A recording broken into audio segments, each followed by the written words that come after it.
Hello friends, जागरणजोश.com के इस video में आप सभी का स्वागत है। मैं हूं सैयद सोबान।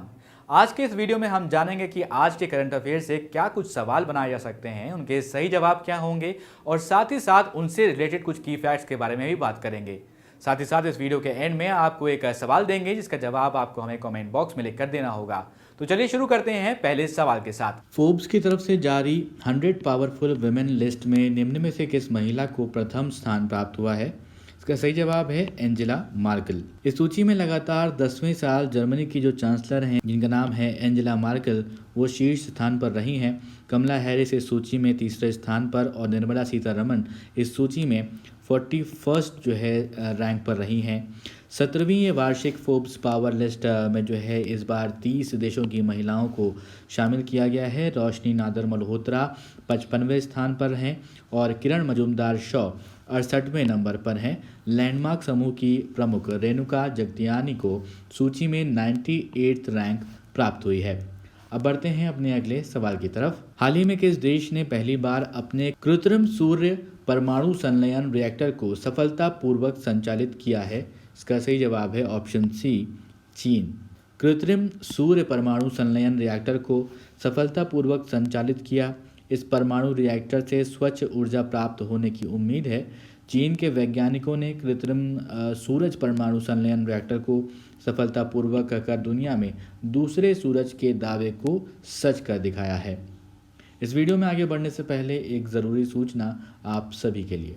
हमारी वेबसाइट जागरणजोश.com पर अगर आप करंट अफेयर्स पढ़ना चाहते हैं तो आपको अपने ब्राउजर में टाइप करना है www.jagranjosh.com, जिसके बाद आपको हमारी वेबसाइट का होम पेज नजर आएगा। इसके बाद आपको करंट अफेयर्स के टैब पर जाना है। ड्रॉप डाउन में आपको मंथ वाइज करंट अफेयर्स मिल जाएंगे, जहां आप मंथ के हिसाब से करंट अफेयर्स पढ़ सकते हैं। जब आप करंट अफेयर्स टैब पर क्लिक करेंगे तो आपको कुछ इस तरह से पेज नजर आएगा। अगर आप कैटेगरी वाइज करंट अफेयर्स पढ़ना चाहते हैं तो आप अपनी पसंद के हिसाब से कोई भी कैटेगरी चूज कर सकते हैं, जिसमें latest, national, international, sports, technology और इकोनॉमी जैसी कैटेगरीज मौजूद हैं। अब बढ़ते हैं दोस्तों अपने अगले सवाल की तरफ। सवाल है, चीन और नेपाल के 30 सदस्यों वाले सर्वेक्षण दल की रिपोर्ट के अनुसार दुनिया की जो सबसे ऊंची चोटी है माउंट एवरेस्ट, उसकी ऊंचाई 86 सेंटीमीटर बढ़कर कितनी हो गई है? इसका सही जवाब है ऑप्शन बी, 8,848.86 मीटर। दुनिया की सबसे ऊंची पर्वत चोटी माउंट एवरेस्ट की ऊंचाई 86 सेंटीमीटर्स बढ़ गई है। नेपाल और चीन ने 2 साल तक सर्वे वर्क पूरा करने के बाद माउंट एवरेस्ट की नई ऊंचाई की संयुक्त घोषणा करी है। ये साल 1954 में सर्वे ऑफ इंडिया द्वारा मापी गई ऊंचाई से 86 सेंटीमीटर ज़्यादा है। नेपाल में साल 2015 में आए विनाशकारी भूकंप के बाद से अटकलें ये लगनी शुरू हो गई थी कि माउंट एवरेस्ट की ऊंचाई में बदलाव हुआ है। अब बढ़ते हैं अपने अगले सवाल की तरफ। अंतर्राष्ट्रीय ओलंपिक समिति ने पेरिस में साल 2024 में होने वाले खेलों में किस खेल को आधिकारिक तौर पर ओलंपिक खेलों का दर्जा दे दिया है? इसका सही जवाब है option C, break dance. Break dance अब आधिकारिक तौर पर ओलंपिक खेल हो गया है। अंतर्राष्ट्रीय ओलंपिक समिति ने पेरिस में 2024 में होने वाले खेलों में इसे शामिल कर लिया है। युवा दर्शकों को लुभाने के लिए आईओसी ने यह फैसला लिया है।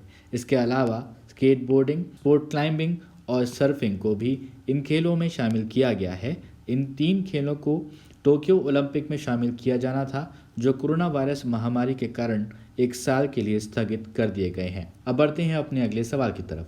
सवाल है कि भारतीय रिजर्व बैंक ने हाल ही में महाराष्ट्र में स्थित किस बैंक का लाइसेंस रद्द कर दिया है? इसका सही जवाब है कराड़ जनता सहकारी बैंक लिमिटेड। भारतीय रिजर्व बैंक यानी कि आरबीआई ने कहा है कि उसने महाराष्ट्र स्थित कराड़ जनता सहकारी बैंक लिमिटेड का लाइसेंस रद्द कर दिया है। रिजर्व बैंक ने यह भी कहा है कि पर्याप्त पूंजी और कमाई की संभावना नहीं होने के कारण ये कार्रवाई की गई है। रिजर्व बैंक ने एक बयान में ये भी कहा है कि जमाकर्ताओं में से 99% से अधिक जमा बीमा एवं ऋण गारंटी निगम से उनका पूरा भुगतान मिलेगा। बढ़ते हैं अपने अगले सवाल की तरफ। केंद्रीय शिक्षा मंत्रालय ने नई बैग पॉलिसी जारी की है जिसमें बैग का भार निम्न में से कितने किलोग्राम से अधिक नहीं होगा। इसका सही जवाब है 5 किलोग्राम, ऑप्शन डी। तो सरकार ने स्कूली छात्रों से बस्ते के वज़न को लेकर हमेशा उठने वाले विवादों को फिलहाल ख़त्म कर दिया है। इसे लेकर सरकार ने नई बैग पॉलिसी तैयार की है और जारी किया है। इसके अनुसार स्कूली बच्चों के बस्ते का वज़न उनके वज़न के 10% से ज़्यादा नहीं होगा। इसके तहत पहली कक्षा में पढ़ने वाले छात्रों के बस्ते का वज़न औसतन 1.6 to 2.2 किलोग्राम तय किया गया है, जबकि 12वीं में पढ़ने वाले छात्रों के बस्ते का वज़न औसतन 3.5 to 5 किलोग्राम के बीच होगा। वहीं प्री प्राइमरी में पढ़ने वाले बच्चों के लिए कोई बैग नहीं होगा। अब दोस्तों वो सवाल जिसका जवाब हमने आपसे पिछले वीडियो में पूछा था, सवाल था कि हाल ही में किस राज्य के कीवी को जैविक प्रमाण पत्र यानी कि ऑर्गेनिक सर्टिफिकेट दिया गया है। इसका सही जवाब है ऑप्शन बी, अरुणाचल प्रदेश। तो हाल ही में अरुणाचल प्रदेश के कीवी को जैविक प्रमाण पत्र दिया गया है। अरुणाचल प्रदेश कीवी के लिए ये प्रमाण पत्र प्राप्त करने वाला देश का पहला राज्य बन गया है। ये प्रमाण पत्र पूर्वोत्तर क्षेत्र के लिए mission organic value chain development योजना के तहत दिया गया है। किसी भी फल या फिर सब्जी को जैविक प्रमाण पत्र तब दिया जाता है जब उसे उगाने के लिए किसी भी स्तर पर किसी प्रकार के जैवनाशक या फिर रसायन का प्रयोग ना किया गया हो। अब दोस्तों एक सवाल आपके लिए जिसका जवाब आपको हमें कमेंट बॉक्स में लिख कर देना है। सवाल है कि निम्न में से किस पत्रकार लेखक को उनके उपन्यास द सिटी एंड द सी के लिए तीसरे रविन्द्रनाथ टैगोर साहित्य पुरस्कार से सम्मानित किया गया। आपके ऑप्शन हैं राजकमल झा, राहुल सचदेवा, मोहन दास, अनिल त्यागी। अगर ये वीडियो आपको पसंद आया हो तो इस वीडियो को ज़रूर लाइक करें, शेयर करें इस वीडियो को अपने दोस्तों के साथ। और अभी तक आपने हमारे चैनल को सब्सक्राइब नहीं किया हो दोस्तों तो ज़रूर सब्सक्राइब करें और देखते रहें जागरणजोश.com।